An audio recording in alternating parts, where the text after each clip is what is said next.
স্বাভাবিকভাবে বসে খেতে পারে এমন ব্যক্তির জন্য হেলান দিয়ে খাওয়া অপছন্দনীয় বা মাকরুহ।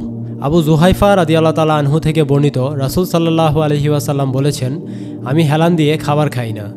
অন্য একটি হাদিসে আব্দুল্লাহ ইবনে আমর রাদিয়াল্লাহু তাআলা আনহু তার পিতা থেকে বর্ণনা করেন, আল্লাহর রাসূল সাল্লাল্লাহু আলাইহি ওয়াসাল্লামকে স্বাভাবিক অবস্থায় কখনো হেলান দিয়ে আহার করতে দেখা যায়নি।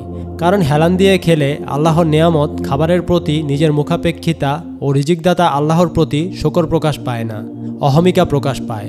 একটি হাদিসে এসেছে, নবী সাল্লাল্লাহু আলাইহি ওয়াসাল্লাম বলেছেন, আমি আল্লাহ তাআলার গোলাম।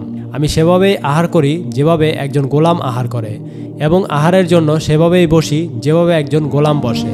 তবে কেউ অসুস্থতা বা দুর্বলতার কারণে হেলান দিয়ে বসে খেতে পারে। হেলান দিয়ে বসে খাওয়া নাজায়েজ বা হারাম কাজ নয়। খাওয়ার সময় বসার সুন্নত সাধারণ পদ্ধতি হলো 2 হাঁটু বিছিয়ে এক পায়ের উপর বসে আরেক পা দাঁড় করিয়ে রাখা, যেভাবে আমরা নামাজের সময় বসি।